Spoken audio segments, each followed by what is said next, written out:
નમસ્કાર, આપ જોઈ રહ્યા છો જેકેએસ ન્યૂઝ ગુજરાતી. વાત કરું માંગરોળમાં, જ્યાં આજુબાજુમાં અનેક સરકારી કચેરીઓ આવેલી છે, તેવા જૂની મામલતદાર કચેરીના કમ્પાઉન્ડમાં અર્થિંગ વાયરમાંથી વીજ શોક લાગતા ગાય અને આખલાનું મોત નીપજ્યા હતા. વર્ષોથી બંધ પડેલી કચેરીમાં ખુલ્લા મીટર અને લટકતા જર્જરિત વીજ વાયરો બાબતે કોઈ તકરાર લેવામાં આવી ન હતી. તંત્રની ઘોર બેદરકારી બે અબોલ જીવોને ભરખી જતા ગૌભક્તોમાં રોષ ફેલાયો છે. શહેરમાં તાલુકા પંચાયત, પોલીસ વિભાગ, આધાર કાર્ડ સંબંધિત કામગીરી, મામલતદાર સહિતની કચેરીઓ જ્યાં આવેલી છે અને દિવસ દરમિયાન અરજદારોની મોટા પ્રમાણમાં અવરજવર રહેતી હોય છે, ત્યાં જૂની મામલતદાર કચેરી નજીક આજે બપોર બાદ વરસાદી માહોલમાં અર્થિંગ વાયરમાંથી વીજ શોક લાગતા જ ગાય ભાંભરવા લાગી હતી. ત્યારબાદ એક આખલાને તેને બચાવવા જતા ત્યારે બંને જીવોના મોત થયા હતા. બનાવ અંગે તંત્રને જાણ કરતા જ વીજ પુરવઠો બંધ કરાયો હતો. મામલતદાર પીજીવીસીએલના અધિકારીઓ ઘટનાસ્થળે દોડી આવ્યા હતા. આ જગ્યાએ ગત વર્ષે એક ગાયનું વીજ શોકથી મોત નીપજ્યું હોવાનું ઘટનાસ્થળે એકત્રિત થયેલ લોકોએ જણાવ્યું હતું. મામલતદાર કચેરી અહીંથી સ્થળાંતર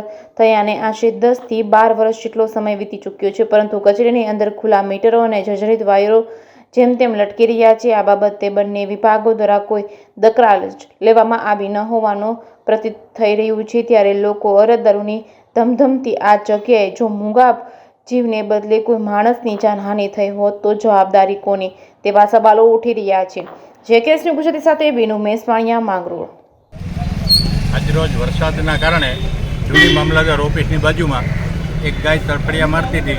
આધાર કાર્ડના લિંક બાબતો અહીં આવતા મારી નજર પડતા મેં એની નજીક જઈને જોયું તો એ શોટ લાગતો હોય એવું દ્રશ્ય દેખાતું હતું.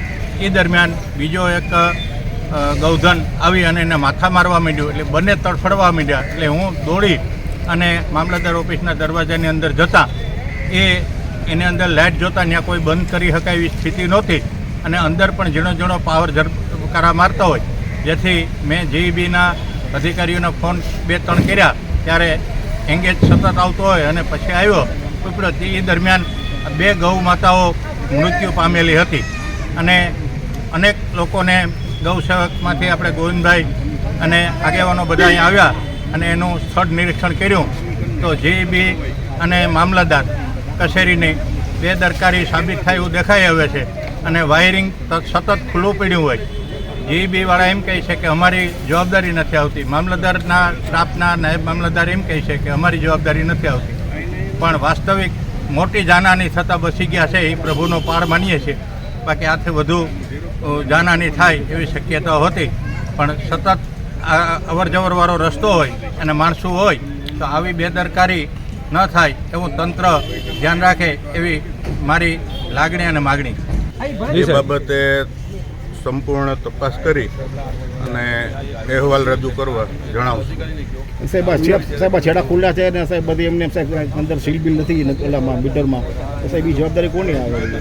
એમાં આરએનબી વિભાગમાં એન્જિનિયરશ્રી પાસે રિપોર્ટ મેળવી ત્યારબાદ આપણે સાહેબ કોઈ જાણકારી હતી અહીંયા પીજીવીસીએલમાં કોઈ જાણકારી હતી આપણે કોઈ આ લાઇટ બંધ કરી દો કે આ છેડા રબડ તોહમા કરાવવા માટેની રિપેરિંગ માટેની? એ તો જે તે સમયે કોઈ કાગળ પત્ર વ્યવહાર થયેલો હોય ઓફિસમાં એ રેકોર્ડ ઉપરથી તપાસ કરીને જાણ કરવામાં આવશે. બિલ્ડિંગનો ઉપયોગ ક્યારથી નથી થતો સાહેબ? ત્યારથી ત્યાં કેટલા વર્ષ સાહેબ અંદાજે થયા છે? અંદાજે 2012થી એટલે 10-12 વર્ષથી એમને આ બિલ્ડિંગ પડી ને પાવર એનો ખુલ્લો છે, મીટર એમને છે. આ તમારે જન્મ આવેલો પાવર ખુલ્લો છે એ કે નથી આવ્યો? કોઈ જોયો કે જોયું? આવ્યો જ નથી ને જોવા? 12 વર્ષથી